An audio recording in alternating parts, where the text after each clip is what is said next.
Welcome back to the channel and welcome back to another edition of 20 Questions With, and I'm absolutely delighted to be joined by Antony Costa, of course, singer with Blue, actor and all-round entertainer, Antony. Antony, how are you? Yeah, I'm all right, Chris. I'm all right, mate. It's been a long time coming, so thank you so much for having me on. I'm looking forward to getting through all these questions. I'm not going to do a Ricky Norwood and take 25 minutes to answer one question. What are you expecting from this, Ant? I'm expecting a good old chat, Chris, a good old natter, and we won't talk about anything that we were talking about off air. No. Well, some of these questions will be serious, some will be funny, yeah. And some, of course, will be about Tottenham Hotspur, our beloved Tottenham Hotspur. Our beloved, yeah. And let's start off. What's it like being a pop star and in Blue? And what's the one standout moment during your career with Blue? I always say this, Chris. The thing about being in Blue is that, yes, we're a band. We weren't manufactured. We found ourselves. And I think the best thing about being in Blue is the fact that I'm with my mates. You know, You're with your friends. You're doing a job that you love. You're doing a job that you've worked hard for over the years. And to be on stage with your three mates, and you look to your left, you look to your right, it's the best feeling. And something that I've always cherished. I love being in this band, and long may it continue. It's been 23 years now, on and off. So, yeah, a long time. My standout moment, wow. I think it'd have to be winning our first Brit Award in 2002 for British newcomer, best British newcomer. So that was an eventful night. It was brilliant. We didn't know nothing about it. We just got invited to the Brits. We knew we got nominated, hence why we got invited, but we didn't know we'd won. And our record company got us there and said, look, you know, we think you should go because it's a good thing to be seen at and just enjoy yourselves. So we're sitting there having a laugh, having a giggle, and then Trevor Nelson, lo and behold, reads out best British newcomer, Blue. And it was just, well, if people go on YouTube, my reaction was just like, wow, all this hard work has really paid off. Was that the best moment? It's one of them, Chris. Best moment. I've got loads, man, from like singing with Elton John, singing with Stevie Wonder, performing at the party at the Palace for the Queen's Jubilee back in the day, singing on stage with Tom Jones. The list is endless, Chris, you know. And along the way, I met some fantastic people, and I met some of my sporting heroes. Who's got more trophies, Blue or Tottenham? What, in the last 20 years? Blue, 100%. Only in the last 20 years. You know what? When you said to me, I looked to my left, I looked to my right, and there's my mates. All I thought of was Eric Dyer. I think he thinks that as well. Like, oh, is it you this week? Oh, right, okay. Romero, is it? Yeah. And give us 3 interesting facts that people don't know about you. 3 interesting facts, Chris. I was in a program called Grange Hill when I was younger. I like doing impressions. I love doing impressions. I like to think I'm a good mimic. I did tap dancing when I was younger because I loved Gene Kelly when I was growing up. So I took myself away on a Thursday evening, and I was the only bloke in this tap dancing school. It was me and another guy, but he was a little bit older than me. I love Gene Kelly, so that's why I wanted to learn to tap dance. And who do you do impressions of? You've got to do an impression or 2 now. Hey, you know, Rocky Balboa, you know, it's so good to be here, you know, like what you call it, the Chris Cowlin show or something, you know, I love it, man. Mick, you know. You know. You're laughing, so that's good. I like that. That's brilliant. That's brilliant. And why Tottenham? Why Tottenham Hotspur for you? Blame my mum and dad, mate. Blame my family. I had no choice in the matter, Chris. I was born a month after the 81 FA Cup final. And my dad I was born in Edgware, so my dad went off to Kilburn High Road and bought me a Tottenham kit. And there's a picture of me in a Tottenham kit. But they didn't do baby grows, did they, in them days? Obviously, I don't remember. I was born. And it's a kit of 2 to 3 years old. And there's a picture of me as a baby. I can't find it now. My mum says she can't find it. But I had no choice, Chris. All my family is Spurs. And yeah, it's been downhill spiral ever since, with a couple of ups and downs here and there. Up, so to speak. What stadium do you prefer, Ant? White Hart Lane or the Tottenham Hotspur Stadium? White Hart Lane. Chris, White Hart Lane, because I don't know for you, for me, when I was young kid, walking up them stairs with my dad holding my hand and looking out, it is that thing that you see on Twitter now, with the dads taking their sons up or their mums taking their sons up or daughters, and it's that first initial wow. And my first home game, my first ever Spurs game was funny, mad. My dad took me to Highbury, Arsenal away, because my granddad couldn't go, so I took his ticket as a kid. But my Arsenal away was your first ever game. My first game, my first home game. I don't know. Forgive me, viewers. Whatever come first was Ozzy's testimonial. I think we beat Arsenal 4-0 or something at Highbury, or 4-1. So yeah, I think it was that. But my first home game at Tottenham. Your first home game was seeing Maradona. Well, I was 5 years old, Chris. I was more bothered about running up and down the stairs. My dad said it. My dad was like, flipping hell. I kept going, Dad, I want to go to the toilet. I was fascinated by like the whole stadium. Do you know what I mean? Yeah. That's some first away and home game, though, man. Yeah, I know. Seeing Maradona. What's your favourite memory supporting Tottenham so far? Favourite memory? If we go back in some of the shows we did together, Chris, Dynamo Zagreb was quite a good one. That was terrible. Wow. I think for me, Chris, was the 91 FA Cup semi-final, because the mad thing was, very ironically, my dad in the 80s, my granddad had factories in Highbury on Mount Grove Road, just off Blackstock Road, and my dad turned one of the shops into a cafe, and he put my dad's got balls, man. He put Tottenham flags, the cockerel, and everything all round his cafe. But the thing was with my dad, they liked my dad because he was, he was everyone's mate. Do you know what I mean? So they used to go in there, but my dad used to banter him and that. And the 91 FA Cup semi-final was a lovely day, because the next day I went into school and I was happy as Larry, and that was the last time we won an FA Cup that year. 2008 was good. Again, I always talk about trophies. Beating Chelsea, Woodgate last minute or in extra time was just an amazing experience.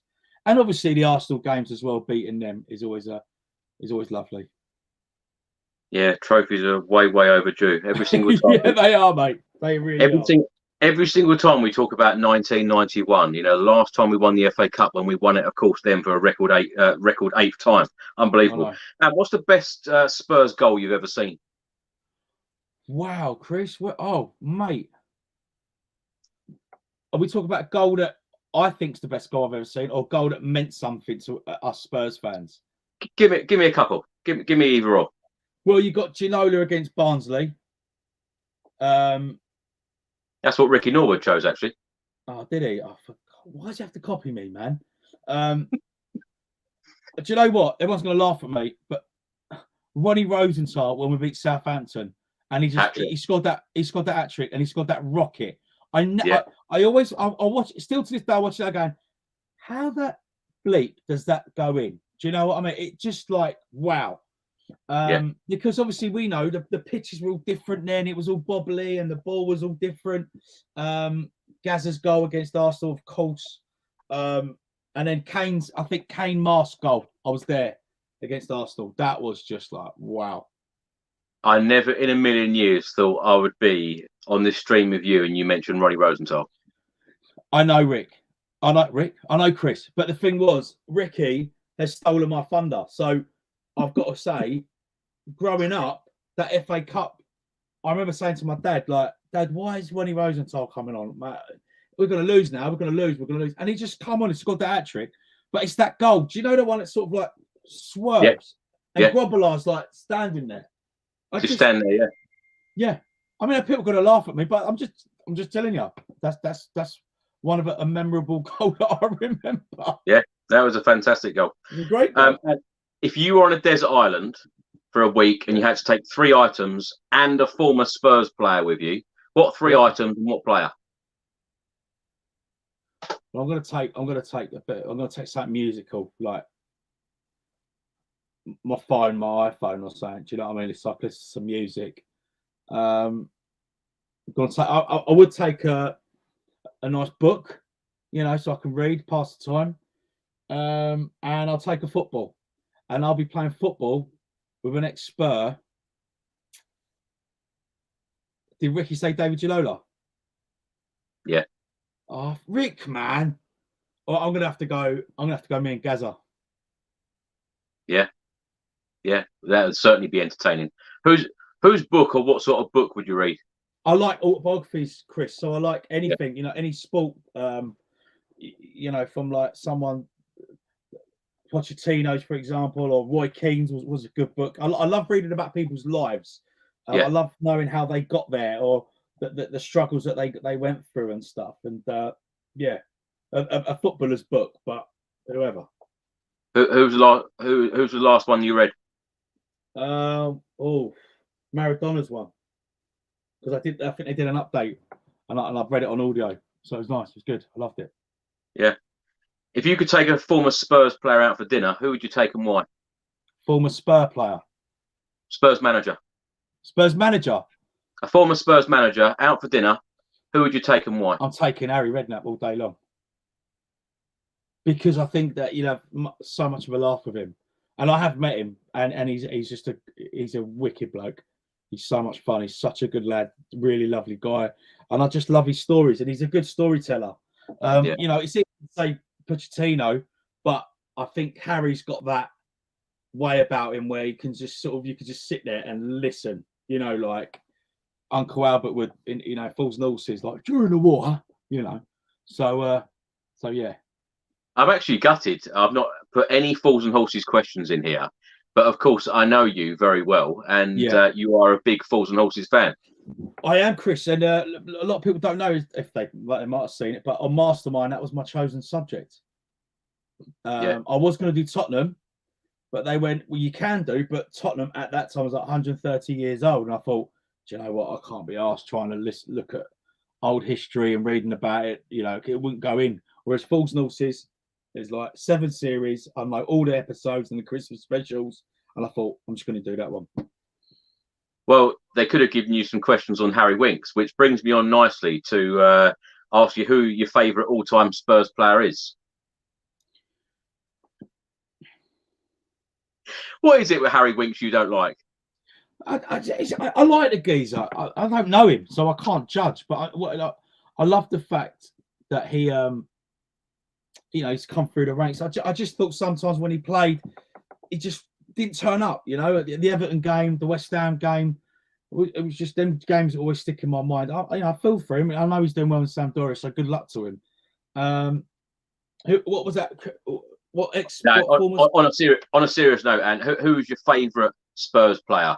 If you can't give me one, give me a couple, because I know it's all different eras, Chris. Because you're looking at like Klinsmann. I remember when we signed Klinsmann in '94, and after the World Cup, it was just like we signed him in his prime. And it was just like amazing. I never thought, you know, Germany's World Cup goal scorer will be coming to Tottenham. So that's one. Ginola. I love watching Ginola. I love watching him live. Gaza, obviously, for what he, you know, how he was on the ball. We haven't got anyone like that, and we haven't had that. No one really like that for years. And Bale, I love the way Bale. It was this. Remind me, Chris. We lost like we couldn't win a game for like 22 games or something. And I think Bale from Inter Milan game, that 2013, I think was one of the best seasons of a single player I've ever seen in my life. Yeah. Harry Kane, of course, you know, and he's been consistent with it. But I think with Bale, it was just like, wow. Wow, amazing. What about Sheringham? Because we've spoken a lot about the 94-95 season, how exciting it was. That partnership of Sheringham and Klinsmann. Just unbelievable, wasn't it? It was, for me, a lot of people say Kane and Son, and rightly so, because what they do is what they have done or what they're doing is brilliant. But being that 12, 13-year-old kid and watching Klinsmann and Sheringham in a Premier League era where Spurs, unfortunately, we were a laughing stock. We were a banter club. We'd lose 6-5 or win 4-3 or lose 5-4, and it was that they score 5, we score 6, we score 4, they score 5, and it was like I loved the kit, the purple Holston kit. I just loved it, man. I loved them two together. I think when Sheringham come back, he was obviously much older, and it was just like he still had Spurs in his blood, but you can't beat him and Klinsmann together. When you played football in the playground at school, who did you pretend to be? A lot of people say I reminded them of Steve McManaman because I used to have fuzzy hair, and Steve McManaman used to have like them, the shaggy locks. Do you know what I mean? But I never thought I was Steve McManaman. I used to want to be Klinsmann, Jurgen Klinsmann, just so I could do the dive if I scored a goal. Well, I hope it weren't concrete. No, it was grass. We was on grass. And if you could ask Daniel Levy one question, what would you ask him?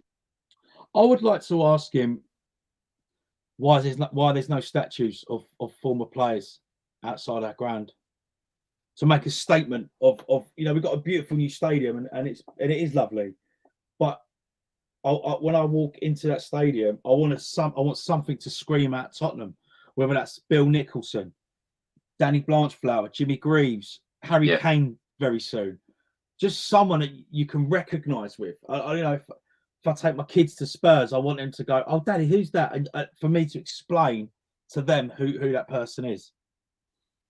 Daniel Levy spoke recently about a possible statue of Harry Kane.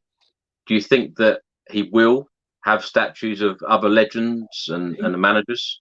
He needs to, Chris. As I said, you go to like great grounds like Anfield or Goodison Park or Leeds with Billy Bremner, Nottingham Forest with Brian Clough. These, it's not like we've been around for 20 years. We've been around since 1882. We've had amazing players. We've had fantastic managers. Let's celebrate them. Jimmy Greaves. Come on, man. It's taken a Spurs player nearly 50, 60 years to break that record. Yeah. We need something to scream at Tottenham Hotspur. And if you could bring back one Spurs player from the past in their prime to put in the current team, who would you choose? Gareth Bale. Oh, maybe not. But Gareth came back. Okay, I answered that a bit too quickly. A player that's playing now, or a player that's just that's retired? A player that is no longer playing, but you could bring them back in their prime. Van der Vaart. All day long. I love the fact with Van der Vaart that he got it. For some reason he just got it. He got what it was to be Spurs. The shushing of the Arsenal fans. Do you know what I mean? And a lot of people saying Hoddle, and I'd love Hoddle. I remember Hoddle at the back end of his years. So if my dad was sitting here today now talking to you, he'd say Hoddle without even thinking about it. But I never saw him play. Do you know what I mean? I remember him 92 for Swindon. That's the earliest that I 87, but he'd gone by then. He went to Marseille. Not Marseille, where did he go? Monaco. I think we could do with a few, couldn't we? Oh, I can go all day, mate. Gaza, Van der Vaart, Robbie Keane. Brilliant. And if you had the choice, who would you bring in as the next Spurs manager? Who is going to be the right man to take this club forward and find the trophy? Steve Bruce? No, it's no disrespect to him. I just think I don't know Chris anymore, mate. I've gone over. I'm past. I hate saying the word caring because I do care about my club, and I'd be lying if I didn't. But I don't know where the direction is anymore. We've had arm round the shoulder managers. We've had the good man managers. We've had the strict managers. We've had the managers that the players don't get on with. We've had the win now managers. Where is there to go now? You know, Nagelsmann maybe doesn't know the Prem. So if he came, he's got a year to get used to the Premiership, try and get rid of the players that he doesn't want. Company, maybe, but again, he's never managed in the Premier League. For me, it should have been or could be Poch, but I just can't see him coming back. And I know the answer to this, but for the sake of the viewers and the listeners, what sort of Spurs fan are you watching your club? I'm really, really positive, Chris. Right. So imagine having Ricky Norwood. Really positive and really quiet. Really quiet. I don't say a word. Listeners, viewers, imagine having Ricky Norwood next to me. I'm the complete opposite. He's my yin to my yang. You know, I'm too passionate for my own good sometimes.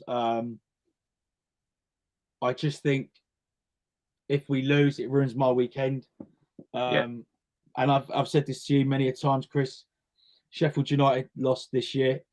Season's done for me. This is just playing out because we have to play out these games. I don't think we're playing for anything. I don't think I want Champions League because I don't think that we'll kick on. I just think one game a week next season might suit us. Anthony, what would you rather do? Play for Spurs for one match or manage the club for one match? Oh, that's a great question, Chris. I'd love to play. No, I'd love to play. To go out and walk out. Yeah, I'd love that. I'd love that. What position? Be like a centre mid. Got Højbjerg. I'll be a centre mid. Harry Winks. You and Winksy in the middle. Me and Winks in the middle. What a partnership. Costa Winks. Yep. Winks Costa. A lot of sideward passing then, yeah? Loads. There'll be loads, mate. We'll have 89% possession. Love it. Love it. Spurs to win the Champions League or England to win the World Cup? Spurs win the Champions League. I want my club that I've supported for 41 years to win a trophy. I think England's what they're doing is brilliant, but I don't have that same, unfortunately, that same passion that if England lose, I get annoyed. I don't. It's just sort of like, okay, cool. They're all right. They'll be all right. Whereas Spurs, it ruins my week. That's why I hate playing Sundays, because it just ruins the whole week. If we're playing Saturday, it ruins my Sunday, and I'm over it by Monday. But Sunday, you're just sort of like you're getting, especially if it's the last game on a Sunday, you sort of start getting over it on Tuesday, maybe Wednesday, a push.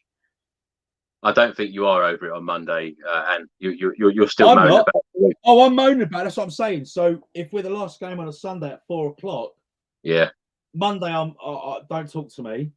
Tuesday, I'll just start calming down and thinking, all right, what? Let me rewatch the game and all the highlights and see where it went wrong. Do you watch England very much though? No, I do if it's on, Chris. Would I go out of my way to watch it? No. But Spurs, I try and watch them if and when I can.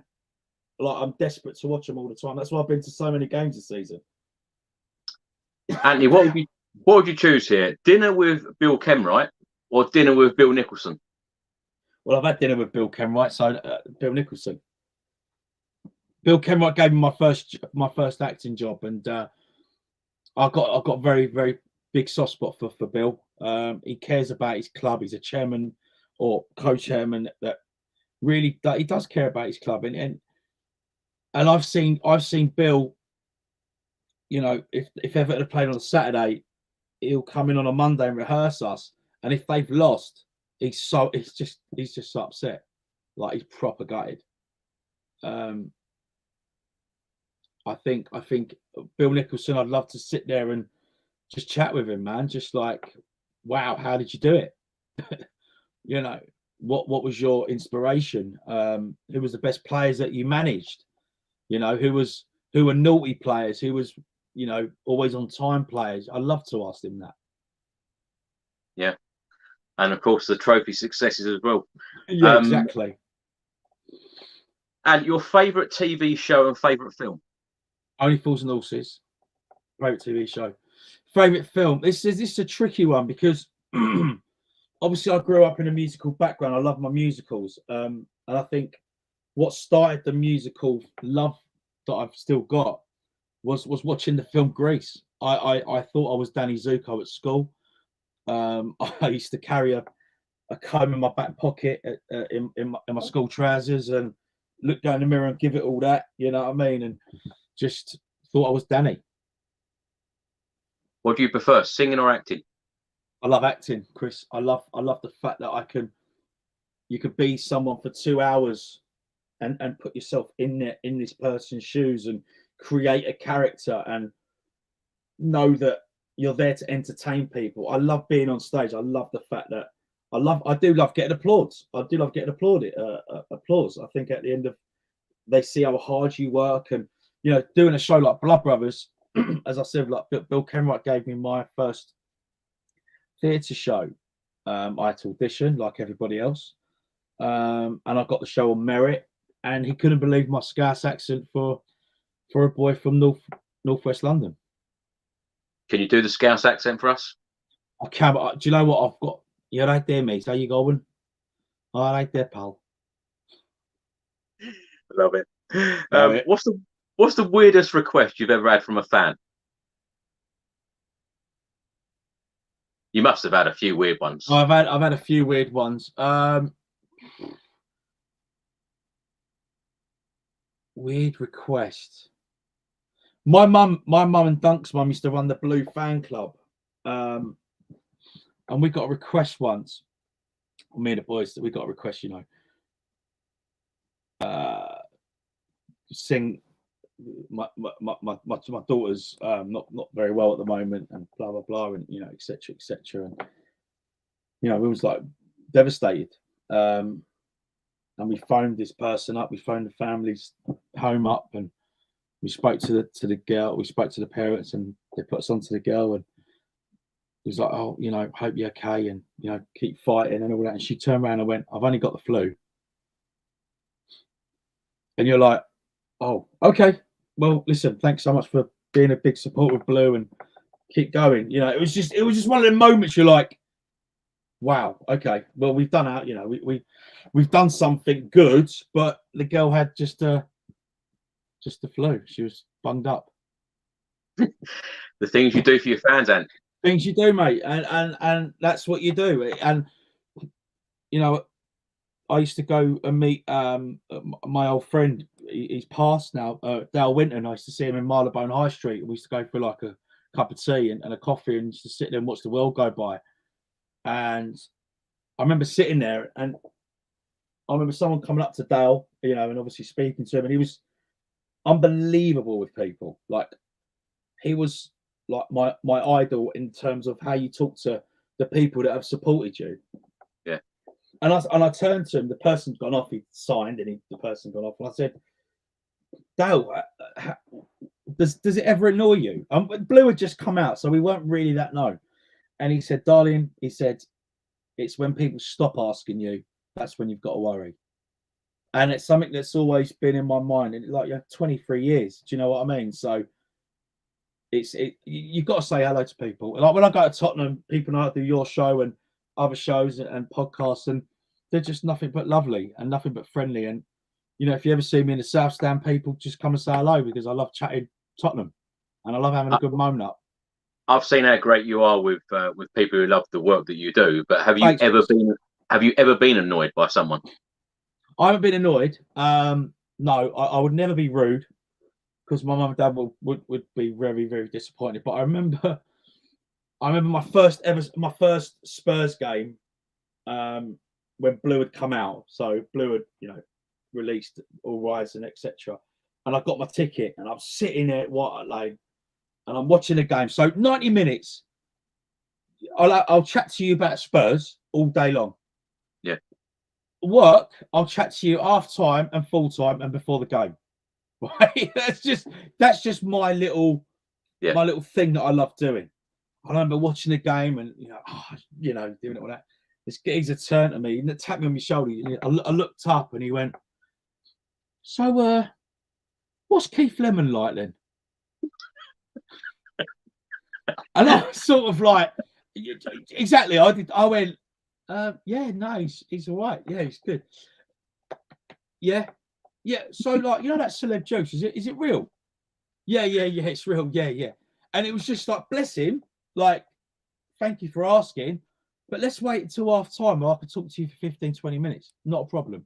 It's just that moment I'm watching Spurs. Just leave me alone. I'll talk to you about Spurs all day long. It's just weird. It's just crazy. You know what's going to happen now after this show, don't you? I know. People are going to come up to me now, aren't they? What's Chris Cowlin like? People are like. but Chris, it was just random. Literally tapped me on, and I look, what's Keith Lemon like? Yeah, he's all right. He's a nice guy. And being in Blue and doing all the things you've done, you must have travelled all around the world. Yeah.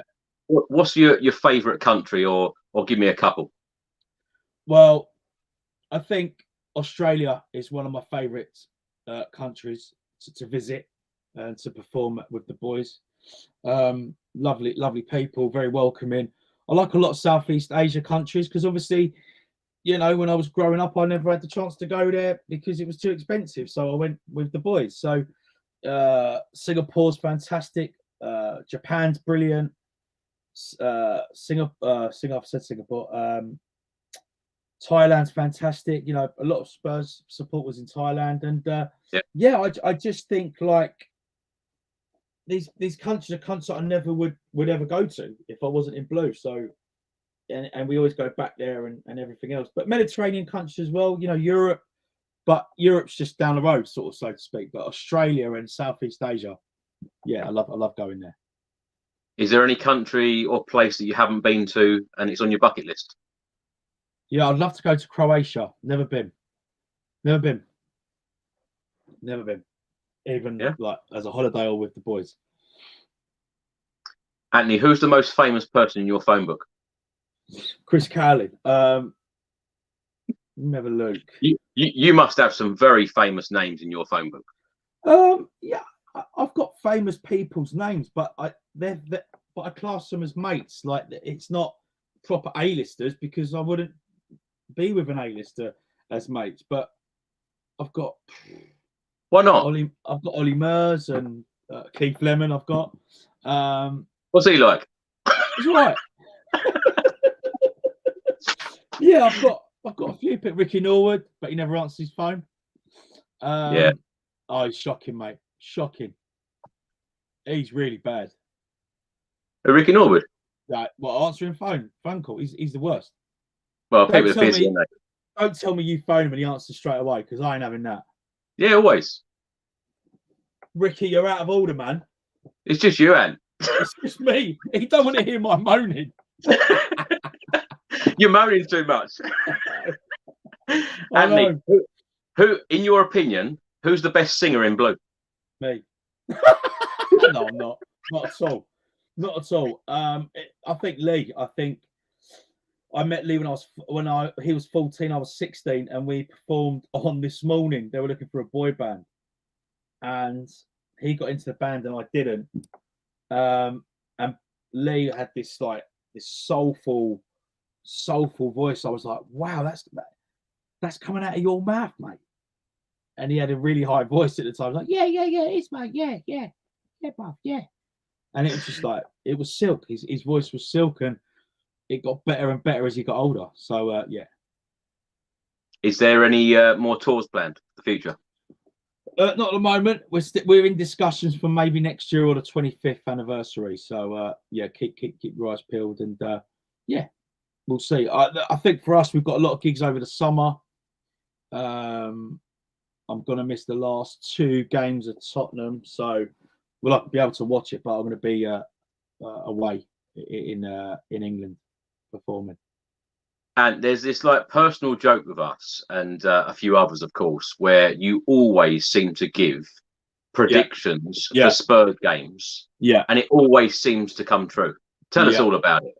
I mean, It's been since I was a kid. Something my mum said once. I remember just watching a Spurs game, and bless my mum, she would do, "Oh, Ali's got to score. He ain't scored for 10 games," and that person would score, and it would just be like, he hasn't been sent off. Oh, one of our boys is going to get sent off, and I get sent off. It was just a thing that my mum embedded in me, and from that, I've always. I mean, I take the piss. Like, I have a laugh, but if I said to like the boys, like you and Ricky and everybody else, and I'd be like, "I bet he scores today," they're like, "Costa, leave me alone. I don't want to hear it." And then, and lo and behold, they score. Like Newcastle on Sunday. I'm not Lena say more. It's scary how many times you've actually been right. It really is. Do you ever bet on games? Never. I've never bet against Spurs. I wish I did. I'd be like multi-millionaire.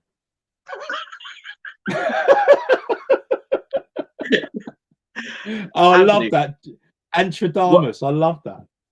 One thing to make you laugh here. What was it like you working with the Chuckle Brothers? Chuckle Brothers. I did. That was on Keith Lemon. It was on Celeb Juice. Yeah. Lovely guys. Lovely guys. For people out there, they were like a double act growing up as a kid. They had a program called Chuckle Vision.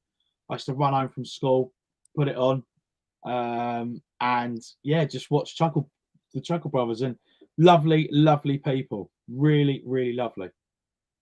I love how you're explaining who they are, like you're really old. Well, exactly, Chris. I don't know how old these people are watching you, so I'm trying to give a broad idea of what they were like. Yeah, Paul and Barry were lovely, mate. They were really good guys. To me, to you, yeah. You mentioned Elton John earlier. What was it like working with him, and what Amazing. Is he like? What a lovely guy. Loves his football. Wow, does he love his football or what? I mean, I remember being in the video. If you Sorry Soon to Be video, we're all sort of, he's playing piano, we're sort of like around him, singing with him and talking and laughing and joking. And I remember in between takes, I was sitting there and like, he's playing the piano and he's like looking at. Well, he said to me, "Do you like football?" I went, "Yeah." So who do you support? I went, "I'm Spurs." He went, "Oh," because I liked you for a second, and have a bit of a laugh. And then we just started chatting. I said to him, "What was it like owning a football club with Grant Taylor and all your boys that you managed and was the chairman at the time?" And he just loved it. And he said, "Yeah, I think we just signed Robbie Keane then. That's how long ago, first time round." And he said, "Yeah, I like the play you just signed, Robbie Keane. Good player. Played very well for Leeds." And I was like, "Wow, okay." And I was just in awe of him. He was just a lovely, lovely guy. The boys in blue obviously support different clubs to you. What is that like? Have you ever had arguments? Has there ever been friction between you guys with the teams you support? Well, Lee supports Charlton, so I don't really argue with him because he ain't got, we haven't played Charlton for years. But Si is obviously Man United. He's from Manchester, so he has to. I remember once we were beating Man United 3-0. Yeah. I'll tell you when it was, September 2001, 3-0. And we lost 5-3, didn't we? We lost 5-3, wasn't it? Yeah. Yeah. So we're 3-0 up at half time. We're boarding the plane, and it's we didn't have no iPhones then, did we? We have I saw it in the lounge, 3-0. I said, "Yes, bruv." He said, "All right." He just sat there and just smiled. He went, "It's cool, bro. There's 45 minutes left, bruv." I went, "You ain't gonna score 4 goals, don't be, bruv." I said, "Shut up, don't be stupid." He goes, "It is what it is, mate. We lose, but I've got this funny feeling." Landed. I phoned me mum, dad, what's the score? "Don't ask. We lost 5-3. "What?" And Si just sitting there, and he went. I was like, "Cheers, thanks."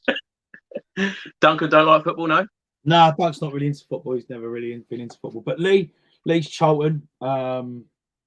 He's been brought up around there over the years, so he goes to a lot of games. When he was over here. You appeared on Celebrity Get Me Out of Here. If you had the chance to do it again, would you? Yes, absolutely. Best thing I ever did on my own, in terms of learning about yourself, learning to live without your home comforts, and it really does test you. You have to be mentally have a strong mind, because when you do them shows, you are literally in the jungle. There's no fast food after recording's finished or anything like that. It is you are in that jungle 24/7. And do you think that you could live without your phone for a week? No, I couldn't. It's because of social media now, and the football, you know, like yourself and other people, you know, constantly having to update what's going on, and so I'm constantly on Twitter, what Spurs, what's going on, Tottenham, is it? And I wouldn't be able to live without it. Sorry. Don't you think life was easier without social media? 100%, mate. I used to phone. I ran up a £450 phone bill once. We've spoken about this, yeah. Go on, tell us. Right, so it was again, people. I don't know how old you are, but there used to be a thing called teletext back in the day. And I remember I used to wake up every morning at 5:30, and I say, my mum would be like, "Well, what are you doing?" "Oh, I'm just doing my homework, mum, before school." "Oh, okay." But I used to sit there and listen to Spurs transfer hotline like this. And it was like, "Coming up, we're going to tell you about Spurs and the transfer news." Music. That's it. Yep. "If you hold the line, we're going to tell you more about Spurs." Anyway, it went on and on and on. And it just was like, came home and my mum went, "In here now. Now." I was like, "What?" She went, "What's this?" And she showed me the phone bill. 0891, 0891, 08, you know, all that. And it was just like, wow. Yeah. 90p a minute. Yeah, it was. So imagine being on there for like an hour and a half, because you want to go to your score and go, "Oh, you never guess what? Spurs are signing so and so, and Spurs are gonna," you know. Nah, it was a load of rubbish, as I found out. And now it's all free on Twitter, Ant. It's all free on Twitter. Exactly. Anthony, music-wise, who haven't you worked with, and you would like to work with them in the future? Wow. Who would I like to work with? Fortunately, Chris, they're all part of the people that I grew up listening to and love are all past. Wow, that's a great question, man. What actually? Can I ask as well what you think of the music today? I don't not like it. I respect it. I think people got some great tunes out there. You know, like the Adele's of this world. She's a Tottenham girl, and I love her for that. But I don't know who's number one. It's changed so much since we started. And I'm a boring old fart now. I'm in my car driving. I'll either listen to a bit of Talk Sport or listen to my playlist. That's just basically it. I wouldn't know who's number one if you told me. Got no idea. What I want to know is, if you're in the car and a blue song comes on, do you start singing along? Not a chance. You know the funny thing, right? I don't believe that. No. Oh, come on. I'm an idiot, but I'm not that much of an idiot. I remember once, me and Si went out clubbing, and we must have been in our early to mid 20s. And Flyby had just come out, and there's a bit in Flyby where it breaks down. It goes, "Put your hands in the sky, from side to side."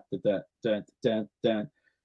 We've come into this club, and no word of a lie, I swear to God, no word of a lie, we've walked in this club, and it's Si's bit when he's going, "Put your hands in the sky, from side to side." As we're walking to the table, people are partying like the video. I swear it was surreal. And people are like, "Have you just paid someone to come in at that time?" I was like, "No, man, no. We just like come in the club. Just so happens you were playing our music." It's so weird. So weird. And what would you say your most embarrassing moment of your life is? I think everything in it. Most embarrassing. There's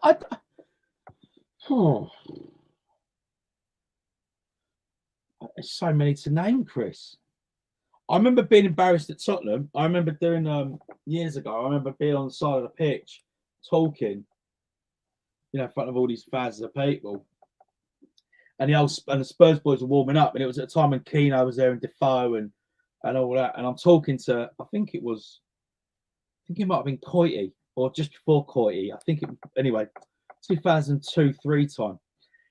And I'm talking, and Robbie Keane's ping this ball, right? Because he knew it was me. He's pinged this ball so well, and it's just gone doink, and it's banged my head, and I've literally just gone, and like 30,000 people laughing their heads on. I was like, "Oh, you're having a laugh," and he was standing there laughing. Going, I was like, "Cheers, Rob. Yeah, nice one, mate. Cheers, Robbie. Thanks. Cheers." Love it. And what was it like representing the UK at Eurovision? Because of course Eurovision is on in a couple of weeks' time. Are you going? I'm not going. No, we're gigging actually on that day. I think to represent your country in anything you do, whether it's Olympics, football, you know, in general, you know, it was the World Cup of music, and to be able to represent your country, and it was a great feeling. But I must say, it was 10 days of the hardest work I've ever done in my life.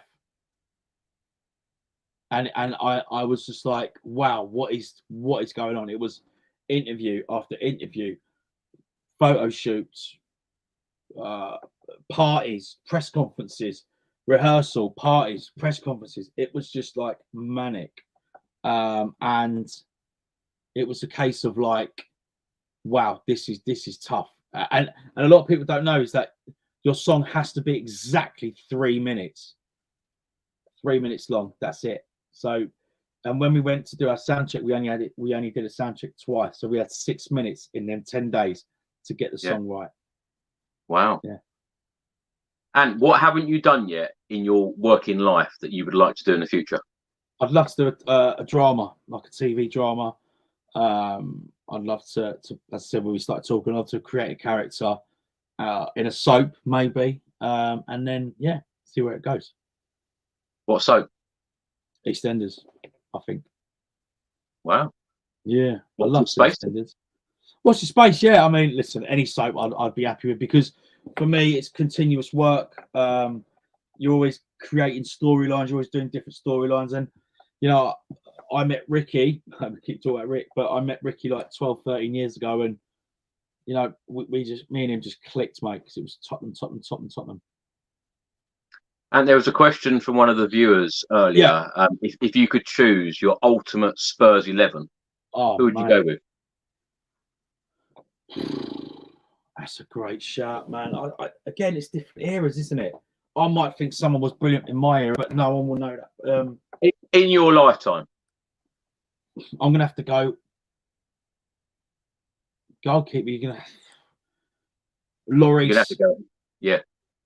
2010 to 2014, 15, 16 Lloris. So 6 years of good Lloris.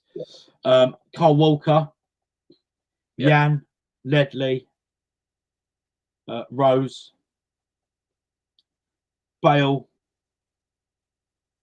Modric, Van der Vaart, Ginola. Oh, mate, that's too many, man. There's a lot. Do you know what? When you reel off the players like that, we've had so many great players, haven't we, over the years? Yeah. And to not win any trophies with some of these players is just. I know. Because you're putting in Modric, but then you're missing out someone like Dembele or Hoddle or Klinsmann, and put Kane in, and you put Sheringham, and you put Son, or you put this. It's so hard. It's so hard. It's so hard. Who's the nicest Spurs player or manager you've ever met? Hey Redknapp. Nicest Spurs player. Oh, it ranges from Jermaine Defoe, Robbie Keane. That sort of back in the day times, because now I think it's very impossible to get close to Spurs players. So at the height of Blue and Tottenham, it was that we had a lot of mutual friends, mutual people, and we'd go out and stuff. And who else? Defoe, Dawson's was always lovely. And yeah, I used to hang around with Paul Robinson a lot as well. I used to hang around with Robbo. Nice guy. Yeah. Anthony, last question for you. When do you think the trophies are coming?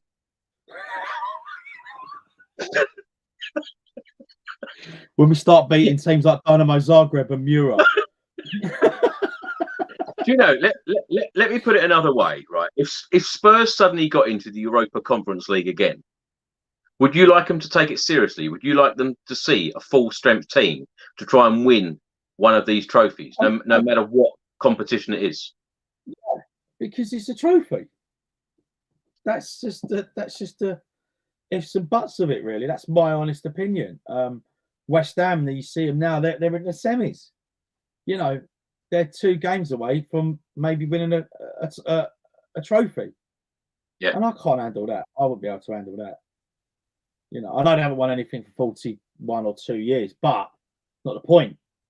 They're on course to maybe win a European trophy. And let me just ask you one more. If you could sign any player for the club right now, who would it be?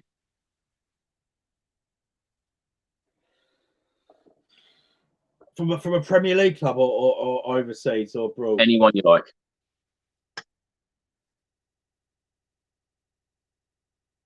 Wow. We've got so many positions to fill. I'd sign a centre-back, that's for sure. Again, this is going to sound very, very weird, but I'd sign Laporte from Man City. I'm not saying world class, but I'm saying that person, or he would do a job for us. Him and Romero at the back would be a nice solid starting point. See, a lot of people saying Mbappe, yeah, of course, but it ain't never going to happen, is it? Well, no, I'm saying you can choose whatever player you like. Well, you're going to go Mbappe then, aren't you? Someone's just said Mbappe, but you know, let's be realistic. Do you think he'd fit into Stellini's system though?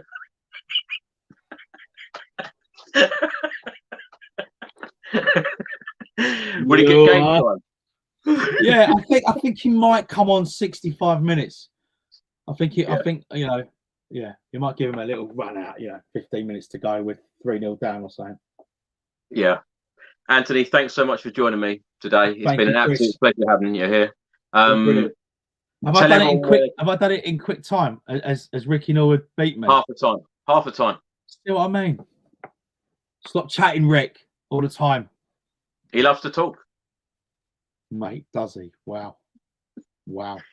Anthony, where can people find you on social media, and what will you be up to in the next couple of months? Yeah, Antony Costa without the H, so you see it in there on the screen. I'm up to I'm playing for Celeb 11 against Spurs Legends on the 14th of May at Bishop Stortford FC. Check it out. It's for Steve Jukes and his charity, the Kitman at Spurs. So go on my page. I've clicked I've tweeted out a few times on Instagram. So yeah, follow the link and then donate, give what you can, and if you bought tickets, I'll see you there. You got tickets, Chris? I do. I'll see you there. Wow. I've said to Dukesy, I've got to get Van der Vaart's shirt. Have you seen the players that are turning up? Yeah, it's very exciting. Looks fantastic. It's Edgar Davids, Van der Vaart, Dawson, King, Gomez, Huddleston, Aaron Lennon. It's going to be a great show. Great game. There will be lots of YouTube clips going out of Antony Costa. Breathing. Overhead kicks in the top corner. Breathing. Oh, mate, could you imagine if I score? Wow. I could die happy. Who's the goalkeeper? We got there's Aurelio Gomez, Michel Vaughan for Spurs, but I think one of them is going to maybe come on our side. I'm not sure yet. And we've got Big G. He's the guy on Soccer AM. That's the goalkeeper there. But for us, we've got Joe Cole, Colton Cole, Marlon Harewood, Yaya Torres coming. James Collins, ex-West Ham. We've got Ray Winston managing us, Harry Redknapp managing the other team. So, honestly, it's going to be a great day. An amazing lineup, yeah. Yeah. Be fantastic. Can't wait. Thanks, Chris. Well, Anthony, thanks so much. Mate. Thank you so much. Thanks, Chris. Thanks for watching, everyone. Thanks for listening. And see you, everyone. We'll see you on the next one. Until then, come on, you Spurs. Go Spurs.